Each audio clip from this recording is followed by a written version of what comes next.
Y les voy a pedir nada más que oremos brevemente para esto. Padre, por alguna razón específica tú pusiste en mi corazón estos pensamientos, estas ideas, y me diste en la palabra, analizando, viendo, y vamos que he revisado esto 3 y 4 veces, este mensaje, Dios.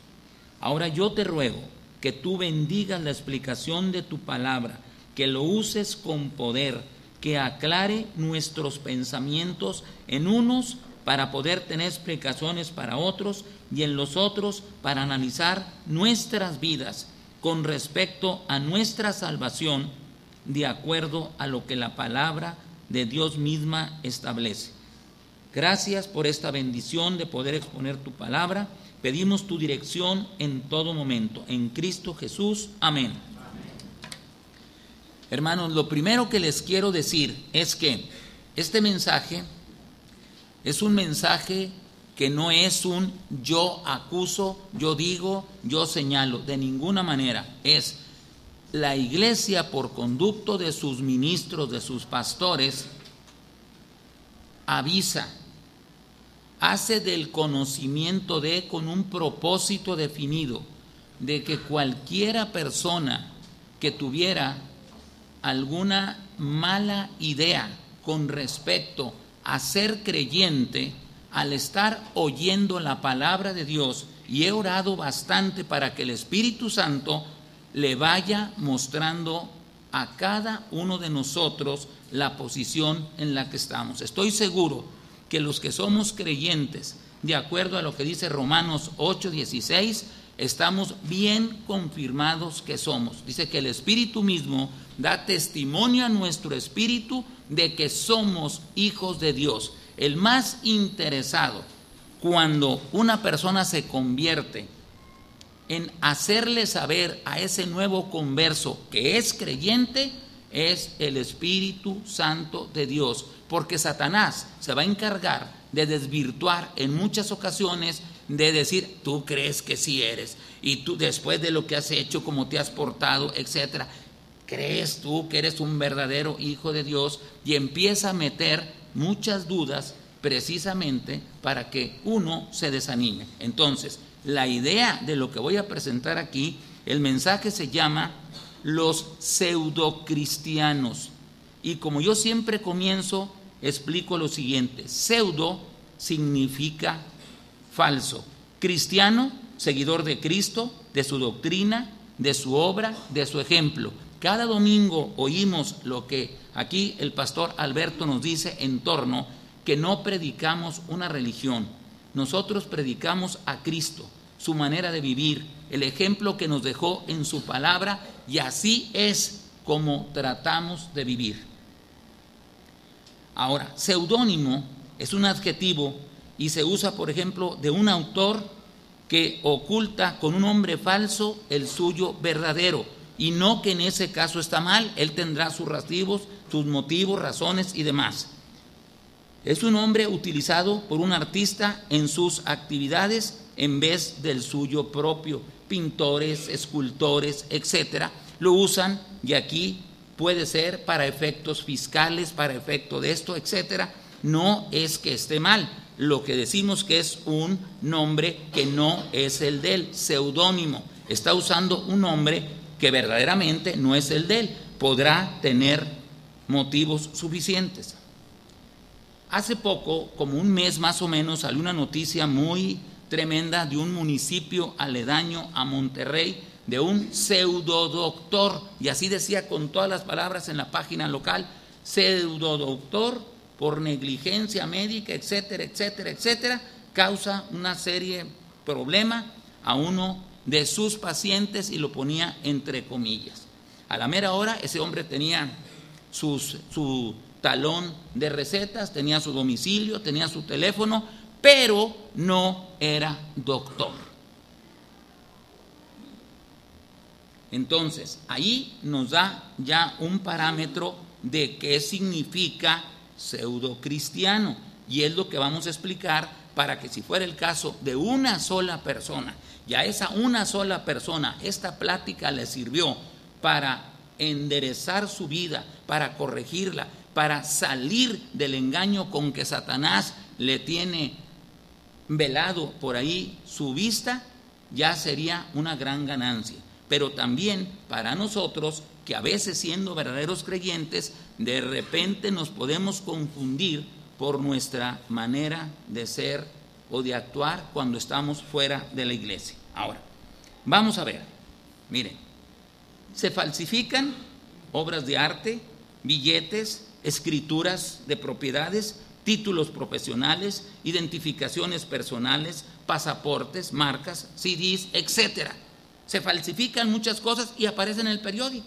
Hace como 2 años hubo una serie de escrituras falsificadas acá en los terrenos de Villa de Santiago, el Cercado, etcétera, y se hizo todo un problemón y 2 notarios públicos acabaron en la cárcel. Ahora, dice uno, ¿por qué? Dice el punto número 1, ¿por qué alguien falsifica algo? La respuesta es muy sencilla, porque ese alguien va a obtener un beneficio con hacerlo. Porque ese alguien va a obtener un beneficio con hacerlo. ¿De qué tipo? Tipo económico, tipo tributario, en el caso de los impuestos que pagamos, de reputación, de imagen, de prestigio. Alguien gana algo y alguien pierde algo. Entonces, ¿por qué alguien falsifica algo? Porque tiene en su mente que pretende obtener un beneficio de aquello que está falsificando.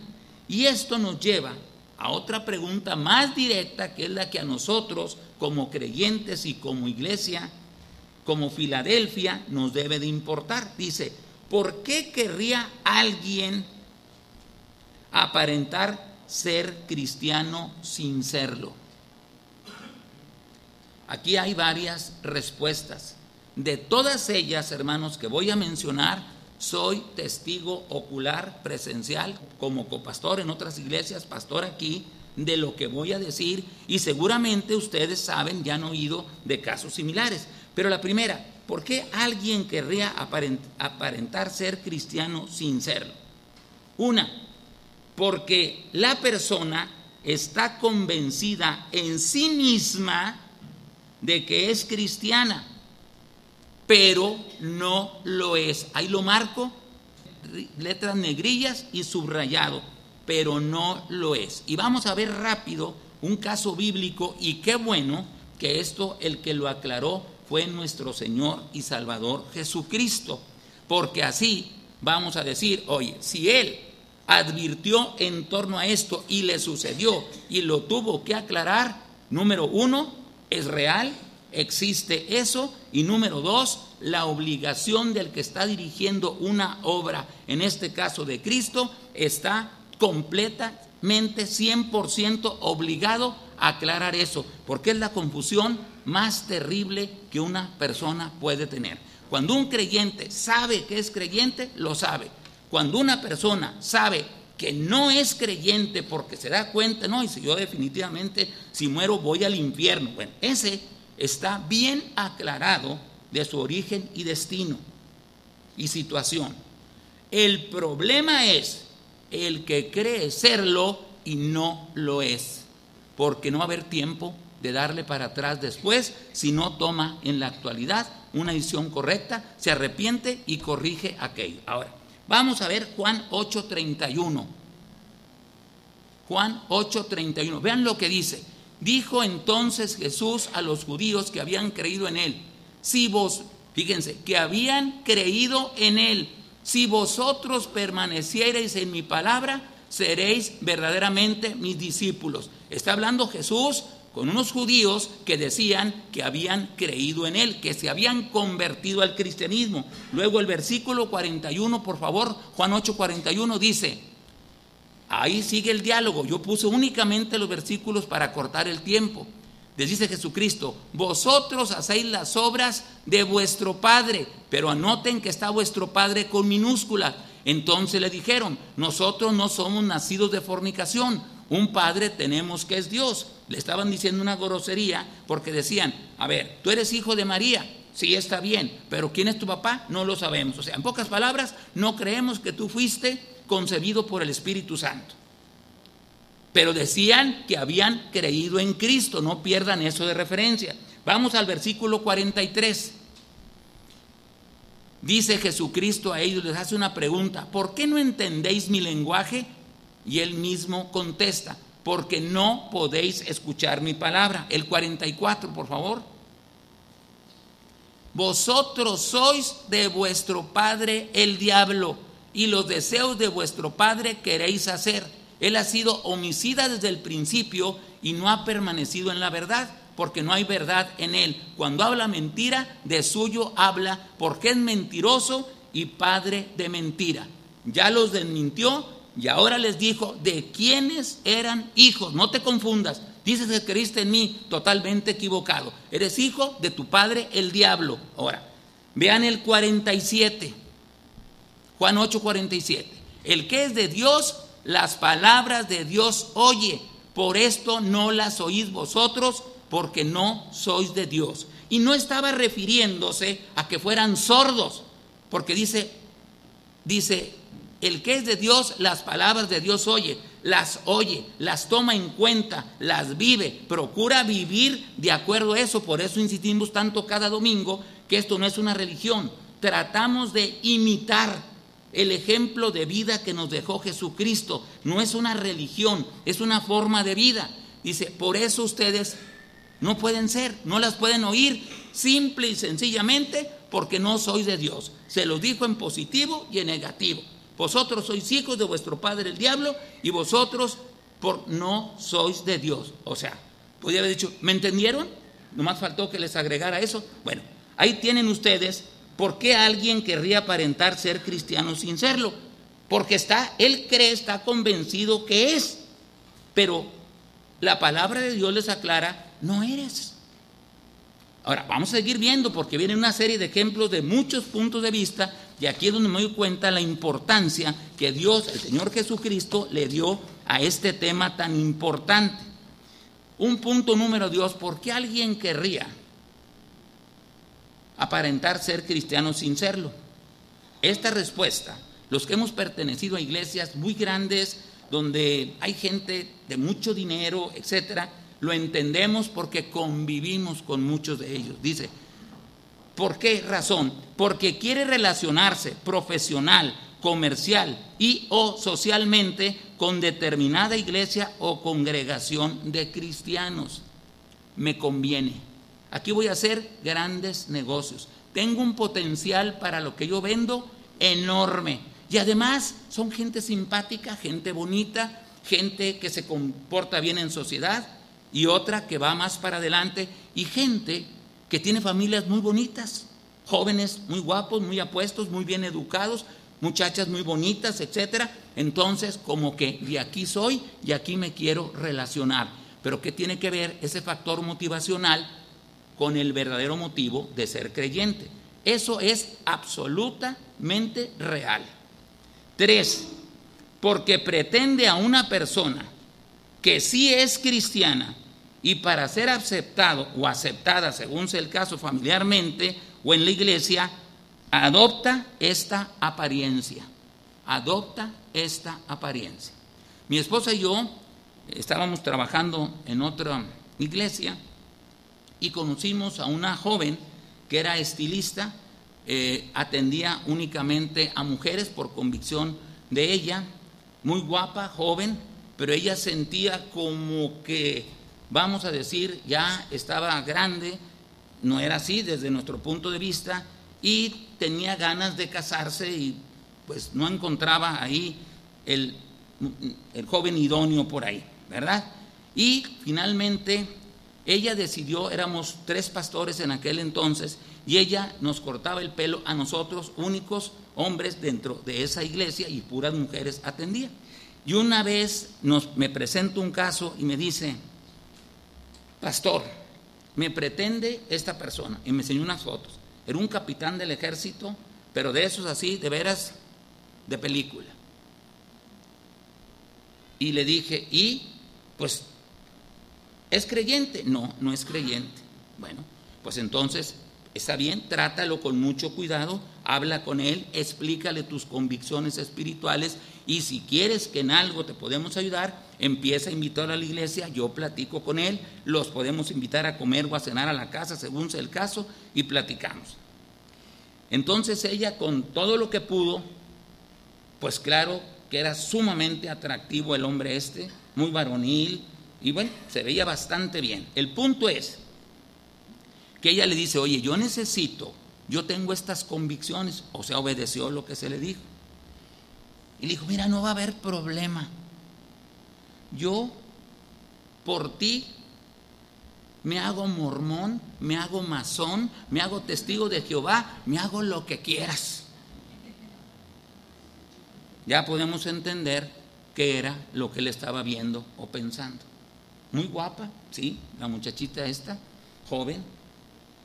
Y entonces me dice eso, le dije, bueno, ya tienes ahí tu respuesta de qué es lo que él está viendo, ¿verdad? Tú dime de que yo me convierto a lo que tú quieras.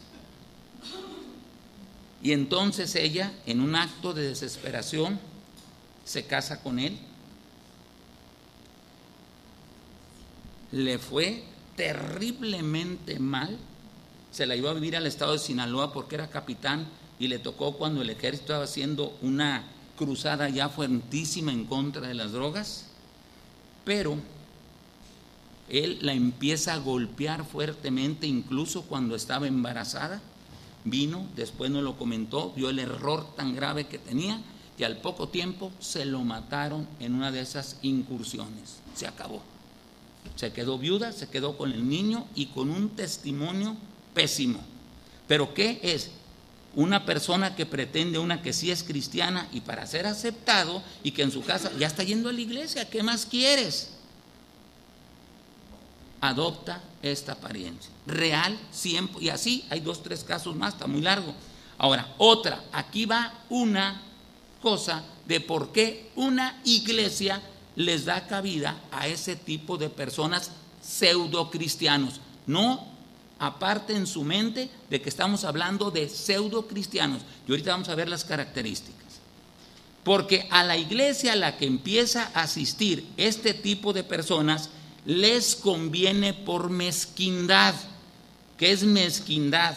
Por avaricia, por falta de nobleza de espíritu, por falta de convicciones. Les conviene que esas personas pseudocristianos se identifiquen con ellos a sabiendas de que no es cristiano o cristiana, pero tiene mucho que les puede aportar. Aquí entra una especie de contubernio. Aquel quiere y nosotros viendo lo que tiene, lo que puede y lo que puede aportar, pues déjalo. Vamos a ver, al cabo se va a convertir, pero nunca se encargan de darle seguimiento, de tratarlo, de estar cerca. No. Yo vengo aquí porque es muy light, pero lo recibimos muy bien porque aporta mucho. Eso es 100% real. Ahora, punto número 2. Vamos a ver el punto de vista bíblico para basarnos estrictamente en lo que dice la palabra de Dios. Empiezo con unos versículos de la oración de intercesión que hizo el Señor Jesucristo por sus discípulos en Juan 17, y dice, claro que yo lo reduje en algunas cosas, pero estoy poniendo lo que es importante para el mensaje. Dice Jesucristo, no ruego que los quites del mundo, sino que los guardes del mal. No son del mundo como tampoco yo soy del mundo. Santifícalos en tu verdad, tu palabra es verdad. Como tú me enviaste al mundo, dice Jesucristo, así los he enviado al mundo. Y viene algo enseguida que nos pareciera, fíjense lo que dice Mateo 10, 4 y 5. Está hablando Jesucristo de todos aquellos que eran sus discípulos y que ahora los enviaba como apóstoles. Apóstol significa el que es enviado, pero principalmente los que fueron enviados por Jesucristo originalmente. Y dice Mateo 10, 4, está hablando de todos, y viene en el 4, Simón el cananista y Judas Iscariote el que también le entregó. A estos 12 envió Jesús y les dio instrucciones diciendo: por caminos de gentiles no vayáis y en ciudades samaritanos no entréis.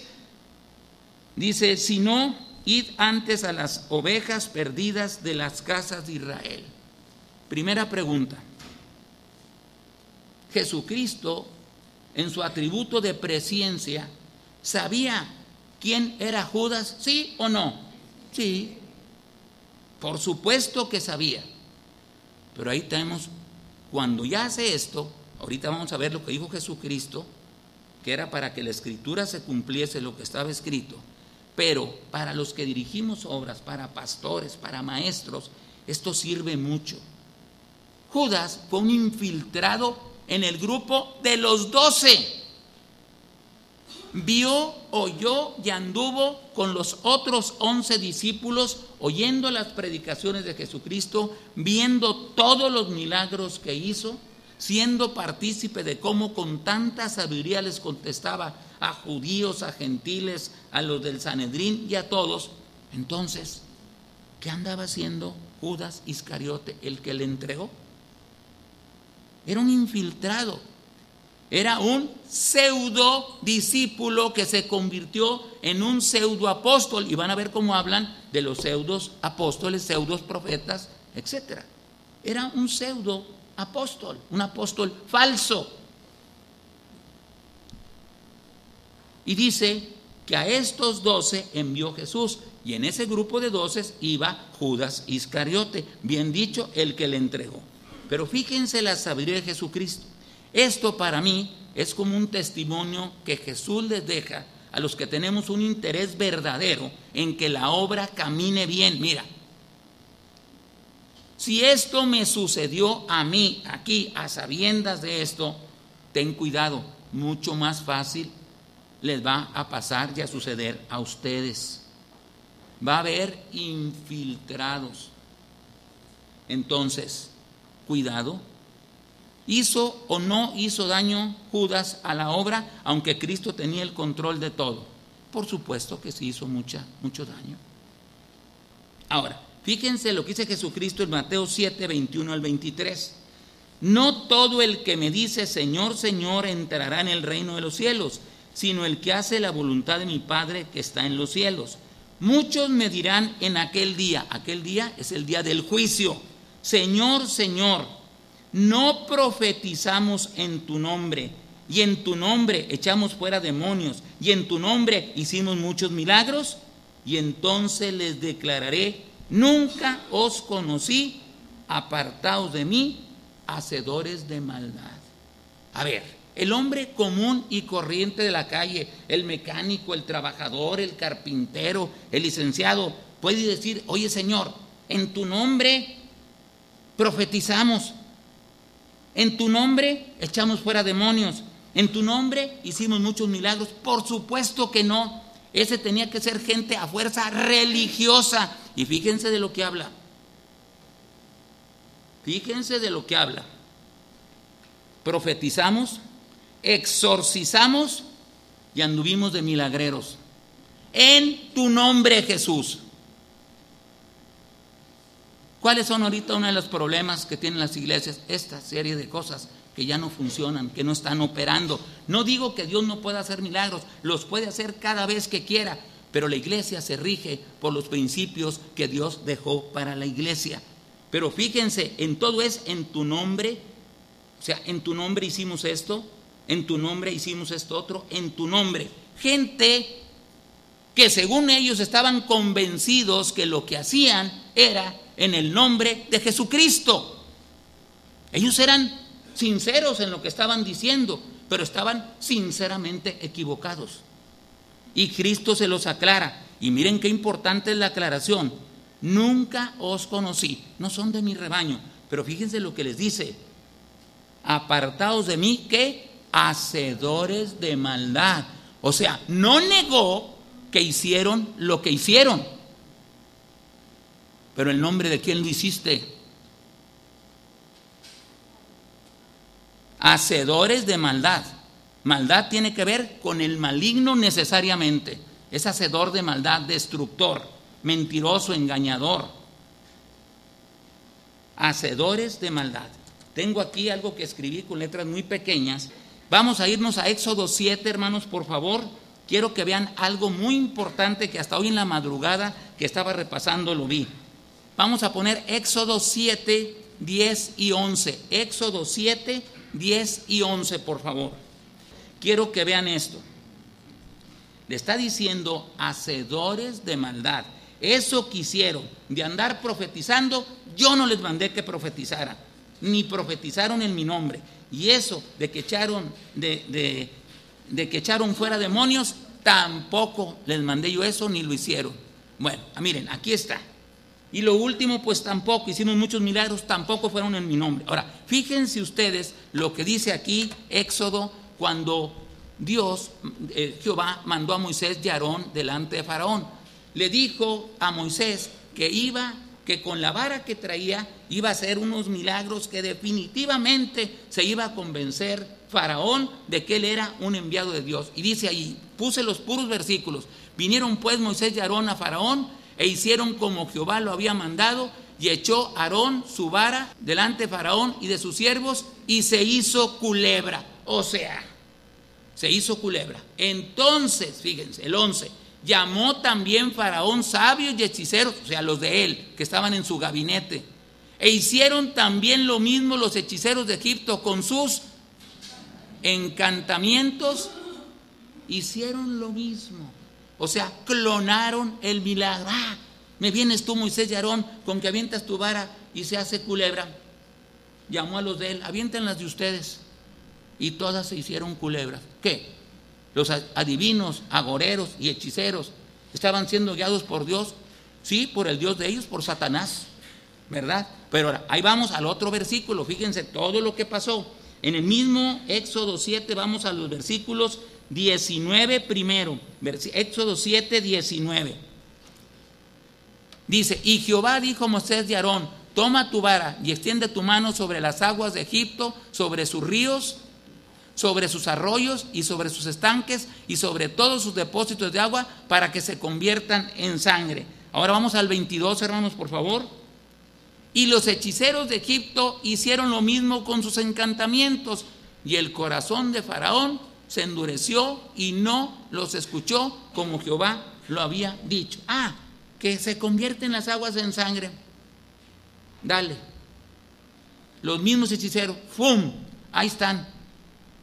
¿Qué, Moisés? A ver, tercera cosa, a ver, ahí va. Ahora, Éxodo 8, versículo 5 y luego el 7. Éxodo 8, 5. ¿Así dice? ¿Ese es Éxodo 8, 5, hermanos? No. Y Jehová dijo a Moisés: di a Aarón, extiende tu mano con tu vara sobre los ríos, arroyos y estanques, para que haga subir ranas sobre la tierra de Egipto. Bueno, y sucedió. Pero ahora vean el versículo 7. Hijo, qué letra. Versículo 7. Y los hechiceros hicieron lo mismo con sus encantamientos, e hicieron venir ranas sobre la tierra de Egipto. ¿Qué tal? Con lo que no pudieron, de ahí para adelante ya no pudieron con ningún milagro. ¿Por qué? Porque eso confirma que Satanás es poderoso, pero Dios es todopoderoso. Y aún a Satanás le pone un límite: hasta aquí llegas. Pero Dios permitió eso. ¿Eso es lo que tú quieres creer? ¿Que tienes unos muy poderosos? Pues ahora ahí te va. Y aquí te va la cuarta prueba. Y acabó con la 10ª, matando al primogénito de todos los egipcios y de todos los animales que había. Ahora estaban, ¿y qué le dijeron la cohorte que tenía ahí de hechiceros? Oye, Faraón, ya párale. Dios, este Dios de los hebreos, va a acabar con toda la nación de Egipto, ya córtale. Bueno, pero una cosa queda clara: esto que nos refería acá, en tu nombre profetizamos, en tu nombre echamos fuera demonio, y en tu nombre hicimos muchos milagros. Sí, muchos de esos sí los hicieron. No más que, ¿quién estaba atrás de esto? El mismo que estaba atrás de los hechiceros de Faraón. Por eso les dice: nunca os conocí, apartaos de mí, hacedores de maldad. Pero qué grado de confusión tenía que haber en las mentes para que ellos creyeran que todo lo que estaban haciendo lo hacían en el nombre de Dios. Pues así hay otra serie de testimonios. Está muy largo, pero continúa aquí con otras evidencias. Dice Juan 17:12, hablando de la oración de intercesión de Jesucristo: cuando yo estaba con ellos en el mundo, fíjense lo que dice Jesucristo, yo los guardaba en tu nombre. Diciendo Jesucristo esto, que lo hacía en el nombre de Dios, y dice: a los que me diste yo los guardé, y ninguno de ellos se perdió, sino el hijo de perdición, para que la escritura se cumpliese. ¿Quién era el hijo de perdición? Judas. ¿Y a dónde fue a dar Judas según la Biblia? Al lugar que le correspondía, al mismo infierno. Tuvo oportunidad de arrepentirse y no lo hizo, pero era un pseudo discípulo y un pseudo apóstol, y uno de los que andaba pegado con Jesucristo. Es más, era el tesorero del grupo. Y aquí no es ninguna alusión a los tesoreros que tenemos, que gracias a Dios son muy buenos y que todo está en orden, porque ya parece que eso quedó como maldito. Oye, era el tesorero, bueno. Y a la hora de que cuando Jesucristo les dice: aquí es todos, en la última cena, todos estamos, y uno de vosotros es diablo. Fíjense lo que es la convicción de pecado. Uno por uno, los otros que empezaron a decir: ¿seré yo maestro? ¿Seré yo maestro? ¿Seré yo maestro? Y el único que no dijo ¿seré yo maestro? es Judas.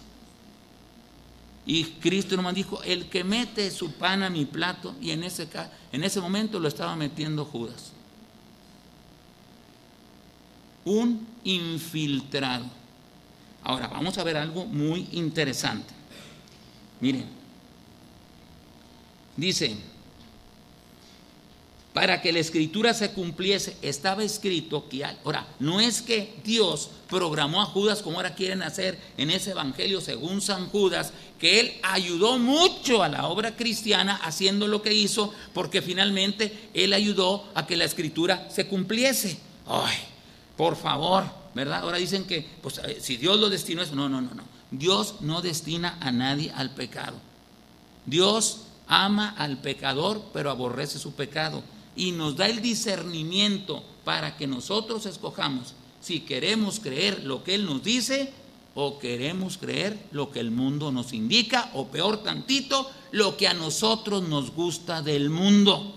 Pero queremos tener como que un pie en Cristo y el otro en el mundo. Con este me doy baños aquí, unas sobaditas de conciencia, y por el otro hago todo lo que quiero, contraviniendo todos los principios que Jesucristo estableció. Pseudo cristiano. Ahora, vamos a ver. Ahora pasamos a estas enseñanzas. Dice Jesucristo mismo, Mateo 7 del 15 al 23, aunque están seleccionados las porciones: guardaos de los falsos profetas, de los pseudoprofetas, que vienen a vosotros con vestidos de ovejas, pero por dentro son lobos rapaces. Otra vez pseudo. ¿Y qué pasa? Se disfrazan. Dice: vienen con una piel de cordero, pero por dentro son lobos rapaces. Y aquí acuérdense de un cuento que es universal y muy conocido, de Caperucita Roja. ¿Se acuerdan? Que el lobo se disfraza de la abuelita. Y ahí está muy metidito, pero ¿qué quería? Pues se quería comer a Caperucita. Bueno, ahí está la cosa, se disfraza como una abuelita, que es sinónimo. Ay, qué tierna y qué amable y que ya. Al menos todas las que yo conozco. ¿Y qué sucede? Que era el lobo. Entonces, cuidado, es lo que dice Jesucristo. Pero fíjense qué dice Jesucristo. Dice: por sus frutos los conoceréis. A ver, ¿cómo sé? Por sus frutos. Dice: no puede el buen árbol dar malos frutos, ni el árbol malo dar frutos buenos. Así que por sus frutos los conoceréis. Y aquí tenemos una cosa identificativa muy fuerte, hermano. A ver, tú dices que eres cristiano. ¿Cuáles son tus frutos? En 1 Corintios 6 del 9 como al 11, dice: Corinto era un puerto de Grecia muy carnal, era cosmopolita, tenían gente de todos lados, como son nuestros puertos en la actualidad. Basta con hacer unas vacaciones para que des cuenta de cómo anda el mundo por otras partes. Y les dice que ellos, muchos eran defraudadores, fornicarios, adúlteros, homosexuales, y pone como 10 pecados graves.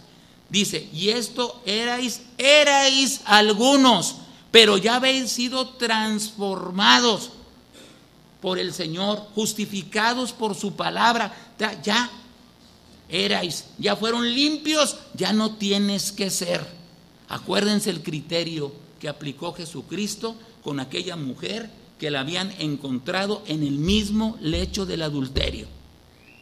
Era cierto, Jesús no negó que la habían encontrado, ni negó que la ley de Moisés decía que a una mujer y al hombre también que encontraran así, deberían de morir a pedradas por lapidación.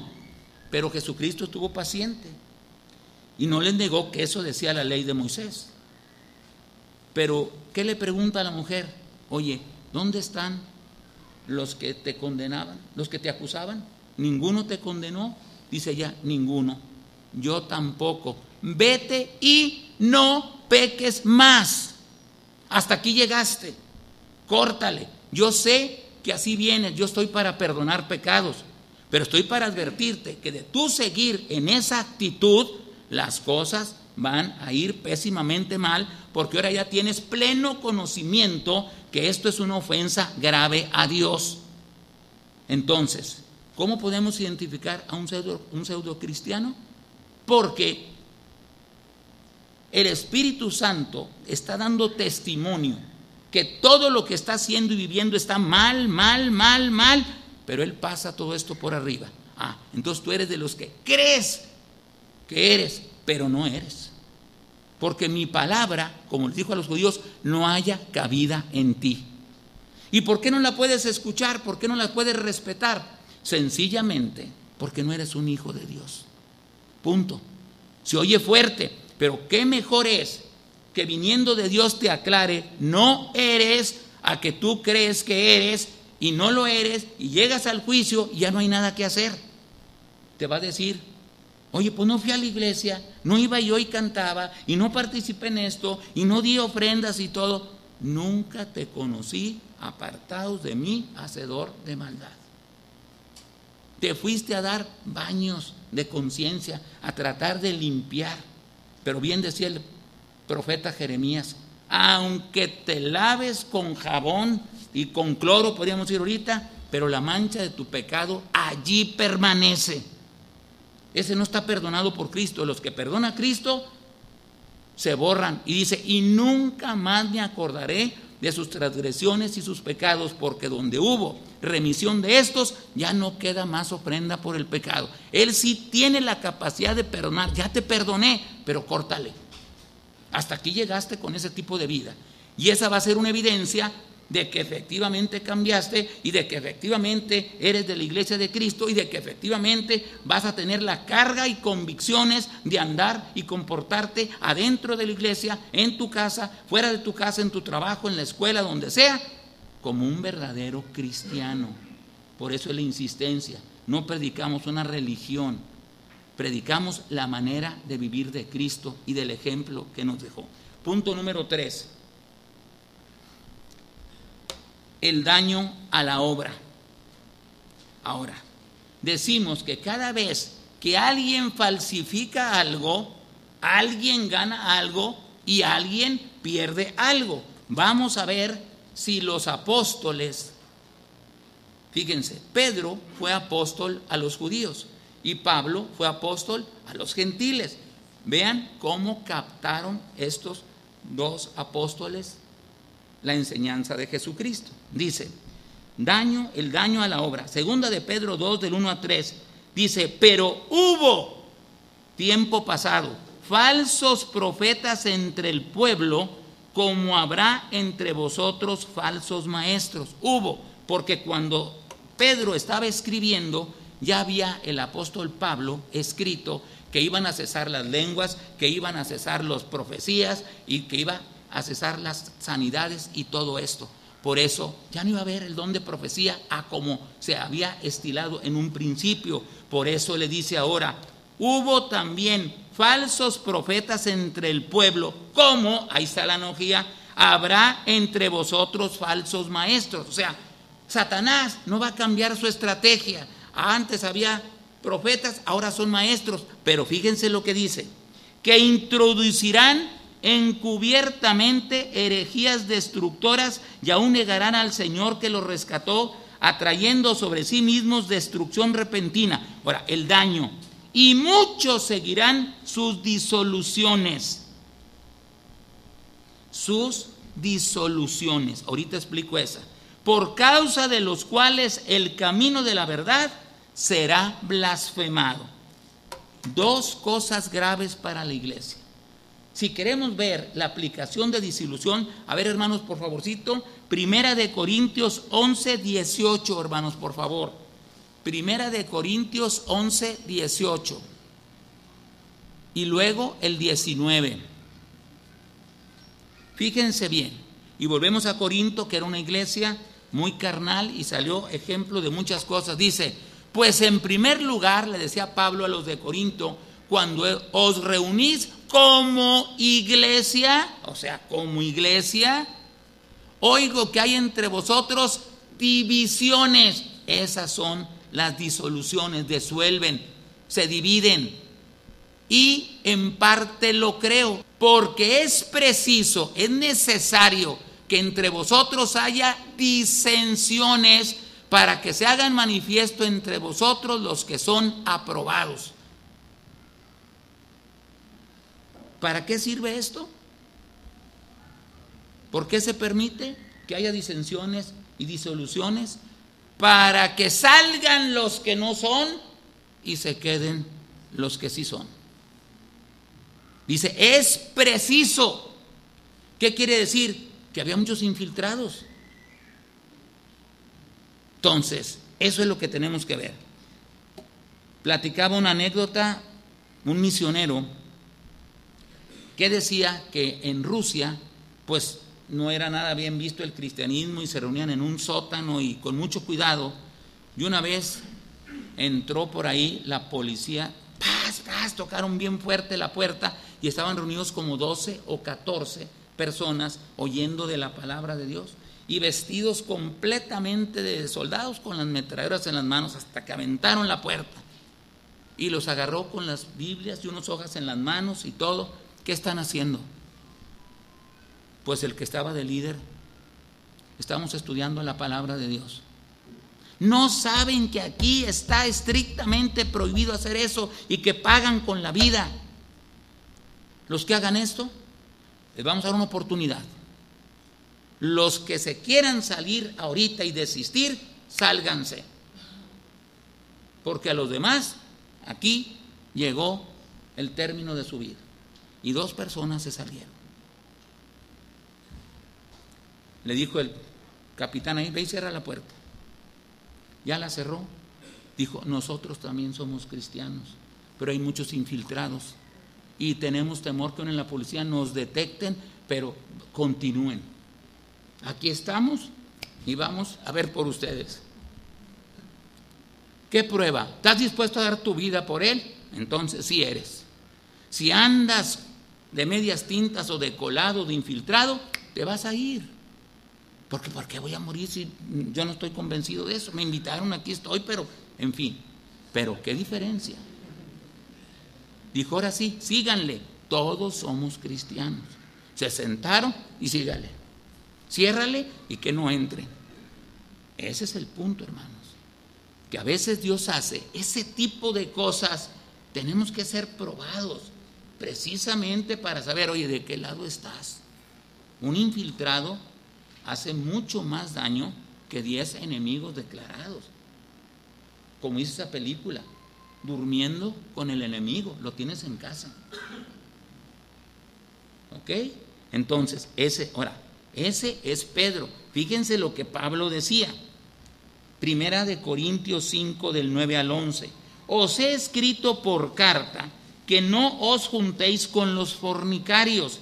Y aclaraba, no absolutamente con los fornicarios de este mundo, o con los avaros, o con los ladrones, o con los idólatras, pues en tal caso os sería necesario salir del mundo. ¿Se recuerdan de las palabras de Jesucristo en la oración intercesora? No te pido que los quites del mundo, que los guardes del mal. Pero ¿a quién estaba advirtiendo Pablo? Dice, más bien, dice el 11, os escribí que no os juntéis con ninguno que, llamándose hermano, fuere fornicario, o avaro, o idólatra, o maldiciente, o borracho, o ladrón. Con el tal ni aún comáis. Y esto era lo que decía Pablo a los corintios. Toda la lista, hay muchos más de esto. Pero esto erais algunos de vosotros.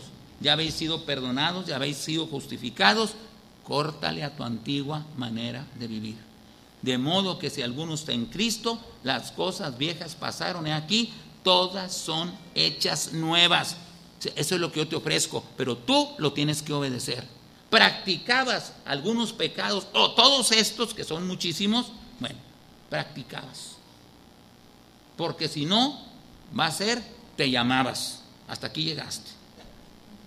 Entonces, córtale a esa manera de vivir, porque ese tipo de disolución lo único que trae es deshonra al cuerpo de Cristo, a la iglesia, a la obra, a la labor. Ahora, fíjense ustedes, el mismo Pablo, en 2 de Corintios 11:14, porque estos, decía, son falsos apóstoles, pseudoapóstoles, obreros fraudulentos, pseudoobreros, que se disfrazan como apóstoles de Cristo. Y no es maravilla, porque el mismo Satanás se disfraza como ángel de luz. Así que no es extraño si también sus ministros se disfrazan como ministros de justicia, cuyo fin será conforme a sus obras. O sea, falsos apóstoles, lo que Cristo prevenía, falsos obreros, etcétera, falsos profetas.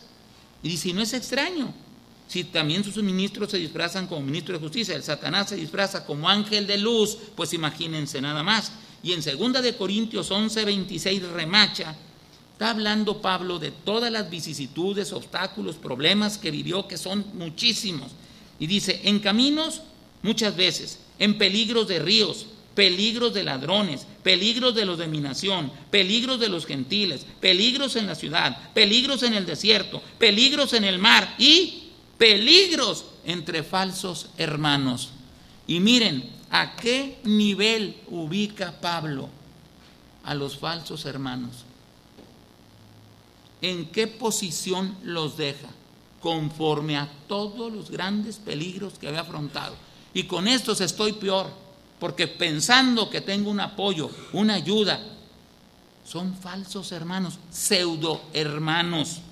Obviamente ya la iglesia estaba funcionando y le está hablando a los hermanos, a la gente de Corinto, que había un buen número de infiltrados ahí. Y dice Pablo en Filipenses, hermanos, sed imitadores de mí y mirad a los que así se conducen según el ejemplo que tenéis en nosotros, porque por ahí andan muchos de los cuales os dije muchas veces, y aún ahora lo digo llorando. Aquí es otra manera de llamarles, un poco más poética. Dice, lo digo llorando, que son enemigos de la cruz de Cristo, el fin de los cuales será perdición, cuyo Dios es el vientre y cuya gloria es su vergüenza. Enemigos de la cruz de Cristo. Oye, eso se refiere a falsos hermanos, enemigos de la cruz de Cristo. La cruz en sí no era más, y ni siquiera era la manera de morir de los cristianos, esa era la de los romanos. Entonces, eso representaba el sacrificio de Jesús que estuvo dispuesto a hacer por causa de su iglesia y por el acuerdo que había tomado con Dios el Padre. Ahora, muchos son enemigos de la cruz de Cristo, lo que aquello representaba, ese esfuerzo, todo lo que Él hizo que estaba plasmado ahí en la cruz, que ahí quedó perfectamente confirmado el arreglo, el acuerdo que había llegado con Dios el Padre. Dice, estos que me causan tantos problemas son enemigos de la cruz de Cristo. En lugar de ayudar, están perjudicando por su testimonio, por su manera, por no querer colaborar como debe de ser, o por hacer las cosas abiertamente en contra de los principios. Estoy por terminar, hermanos, nomás le ruego una paciencia de 3 o 4 o 5 minutos más. Dice, punto número 4, la estrategia del maligno persiste. Todos sabemos que va a haber un momento en que la iglesia va a ser arrebatada. Ya no va a estar aquí en la tierra, pero Satanás sigue con su estrategia, porque le ha dado muy buenos resultados en todo este tiempo. Y Jesucristo, hablando de esto, dice en Marcos 13 del 20 al 22, y si el Señor no hubiese acortado aquellos días es la gran tribulación, nadie sería salvo, mas por causa de los escogidos, y me llama la atención que parece un pleonasmo, mas por causa de los escogidos que Él escogió. ¿Por qué diría eso Jesús? Porque hay escogidos que los escogió el enemigo, no Él. Todos esos que en tu nombre profetizamos y en tu nombre echamos fuera demonios y en tu nombre hicimos milagros, eso yo no los escogí. Ni siquiera son llamados, son más bien muy aventados, ¿verdad? Entonces, eso no, dice, pero fíjate por qué les dice eso. Por causa de ellos acortó aquellos días. Entonces, si alguno os dijere, mirad, aquí está el Cristo, o mirad, allí está, no le creáis, porque se levantarán pseudocristos, pseudoprofetas, y harán señales y prodigios para engañar, si fuera posible, aún a los escogidos.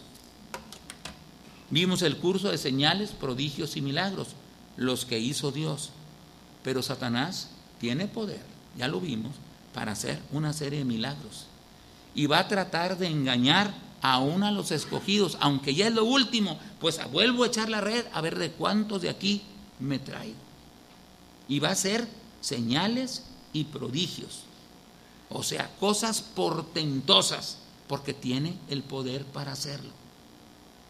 Y dice el último, un comentario aquí, dice, el fin de los hijos de perdición, y dice, el quinto ángel tocó la trompeta y vio una estrella que cayó del cielo a la tierra, y se le dio la llave del pozo del abismo.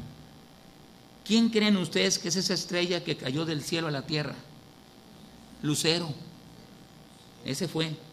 Y se le dio la llave del pozo del abismo, y abrió el pozo del abismo, y subió como humo de pozo, como humo de un gran horno, y se oscureció el sol. ¿Quién es el tipo del sol? Jesucristo, el sol de justicia, y el aire por el humo del pozo. Y en aquellos días, en esa tribulación, los hombres buscarán la muerte, pero no la hallarán, y ansiarán morir, pero la muerte huirá de ellos. Y en el versículo 11 dice, y tienen por rey sobre ellos al ángel del abismo, a Satanás, cuyo nombre en hebreo es Abadón y en griego Apolión. Abadón en hebreo significa perdición, el hijo de perdición. Y en griego, destructor. ¿Qué dice Dios? ¿A qué vino Satanás? A matar y a destruir. Ahora, en la literatura rabínica designa específicamente el lugar de condenación y castigo, esto de Apolión, sí. O sea, un departamento de las regiones infernales reservado para inicuos. Este matiz se refleja en su empleo como nombre del ángel del abismo en Apocalipsis 9, lo que estamos oyendo, que Juan lo traduce Apolión, destructor. O sea, aquí tienen una historia de qué delicado es esto de los pseudocristianos.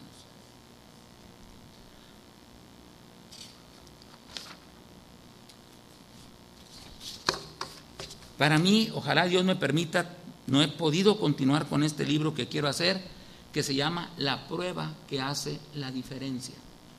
Y está bien fundamentado. Y me decía Gustavo, cuando le platiqué el porqué y lo que quería, dice papá, pues yo te iba a traducirlo completamente al inglés, está buenísimo, porque yo aseguro que aquí en Estados Unidos, en las iglesias de acá, en términos generales, no dudo que hay excepciones, más de la mitad de las iglesias están llenos de personas que no son creyentes. Platicábamos mi esposa y yo en una mesa que nos asignaron el casamiento de una amiga de nuestras hijas, y nos pusieron con otra serie de pastores, y estaban ahí los pastores de una iglesia muy grande y muy lujosa de aquí de Nuevo León, porque no está en el estado en el municipio de Monterrey. Y platicando él me decía, tenemos un grave problema, hermano, estamos convencidos que de perdido el 35 a 45% de la iglesia que tenemos no son creyentes. Dije, bueno, ¿y qué están haciendo para eso? Pues no sé. Dijo, estamos haciendo una serie de cosas para ver, pero no parece que avanzamos mucho. El asunto que esa gente tiene la característica que es muy poderosa económicamente. Por eso les decía al principio, esto que estoy tratando aquí no es un yo acuso, no. Y no queremos confundir a los verdaderos creyentes. Y no los podemos, porque Romanos 8:16, ya les dije, que el Espíritu Santo da testimonio a nuestro espíritu de que somos hijos de Dios. El asunto es, y les recomiendo de veras, que pudieran leer Romanos 8 del 5 al 10. Ahí está, perfecto. Fíjense lo que dice. Esto es para aquellos que puedan pensar que son creyentes sin serlo. Dice, porque los que son de la carne piensan en las cosas de la carne, pero los que son del Espíritu en las cosas del Espíritu. Porque el ocuparse de la carne es muerte, pero el ocuparse del Espíritu es vida y paz. Por cuanto los designios de la carne son enemistad contra Dios, porque no se sujetan a la ley de Dios, ni tampoco pueden. Adelante, hermanos. Dice, pero, ya me perdí la carne, sino, según el Espíritu, si es que el Espíritu de Dios mora en vosotros, y si alguno no tiene el Espíritu de Dios, no es de él. Pero si Cristo está en vosotros, el cuerpo, ahí está, dice el cuerpo en verdad está muerto a causa del pecado. Y aquí es, a ver, de veras, ¿el cuerpo está muerto al pecado? ¿O seguimos? Una cosa es pecar, no hay quien nunca peque, todos seguimos pecando. Pero si seguimos con las mismas prácticas pecaminosas desde antes supuestamente de convertirnos, no hay nada. Porque lo primero que hace el Espíritu Santo es redarguirte para que te apartes de todas esas prácticas, porque eso es el pésimo testimonio. Dice, y si alguno no tiene el Espíritu de Cristo, no es de él. Pero si Cristo está en vosotros, el cuerpo en verdad está muerto a causa del pecado, mas el Espíritu vive a causa de la justicia. Entonces, esto es como podemos hacer un autoanálisis. A ver, yo venía con todas esta serie de cosas, pero cuando Dios me perdonó todo, yo tomé conciencia y cambié y me aparté. Es lo que dice Proverbios. El que confiesa sus pecados alcanzará misericordia, pero el que no va a volver a caer. Entonces el punto es que ese es el análisis que tiene que hacer cualquiera persona que crea que es, pero no es. Porque no hay cosa más difícil y más crítica que pensar soy sin serlo. El que sabe que no es, ya sabe que no es. Acuérdense del ladrón que está en la cruz. Tú y yo estamos pagando justamente por lo que hemos hecho. Iban a morir en la cruz, lo estamos pagando, pero este no ha hecho ningún mal. O sea, tenían una conciencia clara. Bueno, este es el caso. Esta es la posición de nuestra iglesia, que queremos ayudar en todo lo que podamos a cualquiera persona que esté en esta situación de que crea ser, pero que no es. Porque la situación delante de Dios ya está dicho y escrito. A eso se los dijo: no todo el que me dice Señor, Señor, entrará en el reino de los cielos. Entonces, con esto en mente, hermanos, vamos a orar. Y pues vamos a pedirle a Dios, a unos que nos dé el conocimiento y otros el cómo detectar, no para andar acusando a nadie, pero sí para ayudar. Padre, te damos muchas gracias, Señor,